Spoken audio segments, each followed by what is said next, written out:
A few weeks ago, I uploaded a video about how world building is stopping you from writing. And I still believe in that. I stand by that because as a teenager, I created a whole world with all the details, the pantheon, the geography, the politics, everything, but I never wrote a single sentence. I know what avoidance looks like, and I know what it looks like to create a world in so much detail that you don't even want to write about it anymore. And then I spent the last few days making this. This is my beautiful world building journal for my current work in progress. Well, this may sound like I'm contradicting myself, but hear me out. There is world building that feeds your story, and there's world building that basically replaces you writing that story. And the truth is that I love world building. That's why I'm a fantasy writer. I enjoy making this little journal and creating it, and drawing in it, making it my own creative little outlet.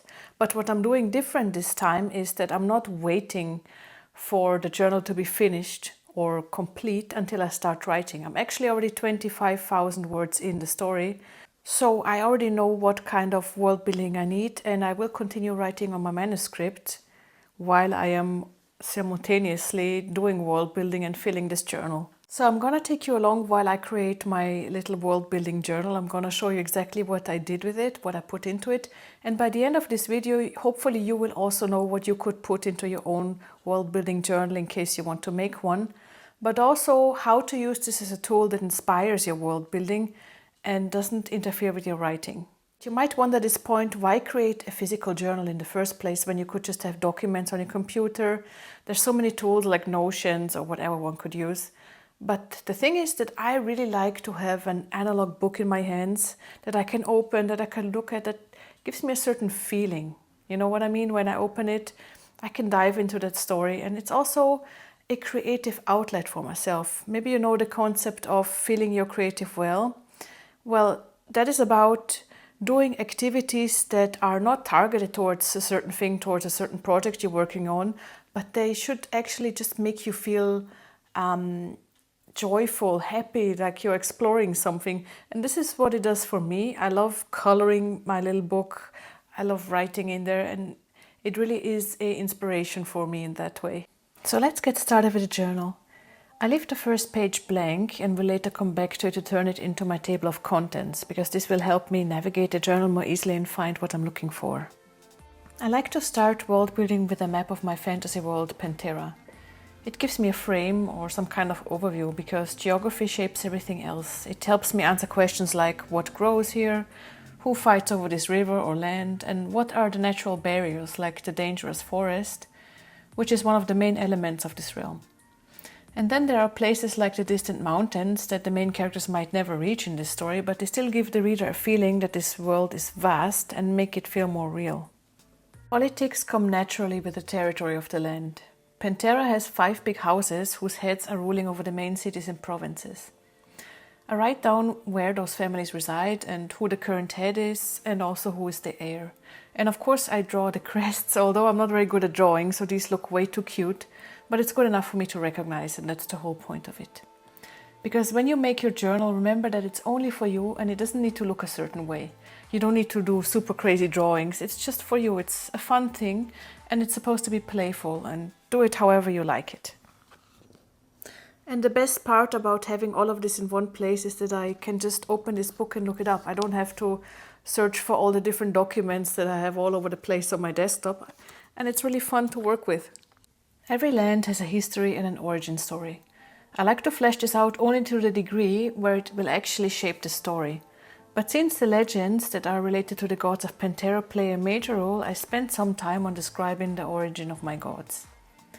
I find it particularly interesting when different cultures clash who have different opinions and ideas of certain gods, so I make sure to also include that in my descriptions here.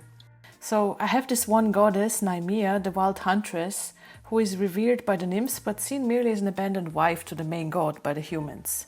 You can imagine that this creates conflict in the story, and you can already see how these stories in the background can give a lot of depth and conflict to a novel. To contrast that, I've created some legends that the humans tell each other and believe in. So if you have different cultures in your fantasy world, they also need their own background so that they feel real to the reader. Even if these stories aren't told on the page, they still influence the characters from these cultures.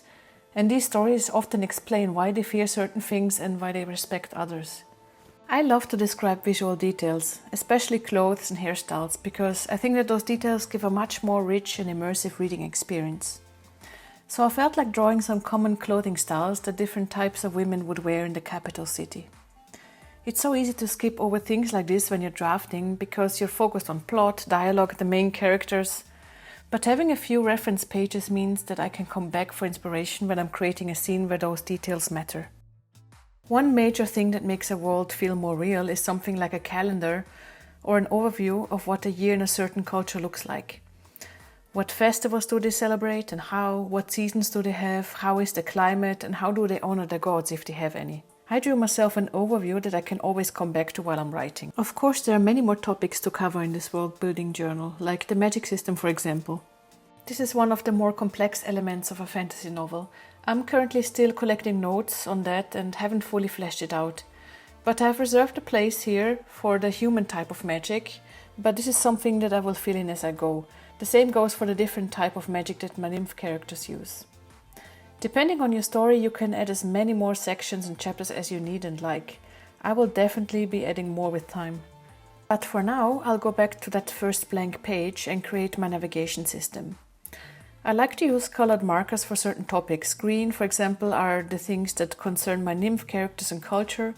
Blue and red are human topics, and the light yellow shades concern rules and traditions.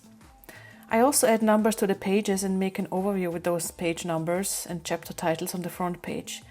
And of course, I love to be playful and add things like a wax seal, and for sure, this journal will become much more colorful with time.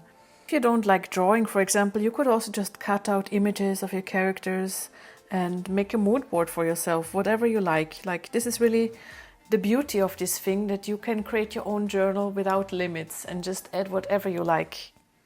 But here's the most important thing. I'm not gonna hyper-fixate on finishing or completing this journal. I treat it as a side project because that's what it is. It's a side project to my writing and not the main focus. So if I have energy and I feel like I have a lot of creative drive, I'm not gonna sit down and work on this journal. I'm gonna write. This journal, this is for the tired evenings. This is for when I come home from work and I can't really sit down to write, but I will do some playful world building, maybe color a page or two, and this will actually just be fun and feel like a creative break for me. I still believe in what I said in the other video. World building can be a trap. It can lure you away from writing and be the most elegant and maybe fun way of procrastinating, but it can also just be fun, creative, joyful. That's what it's meant to be. So I hope that this video inspires you to create maybe your own world building journal and have fun with the whole process. Hi, I'm Effie. I'm an aspiring fantasy writer, and this is the world I'm currently building.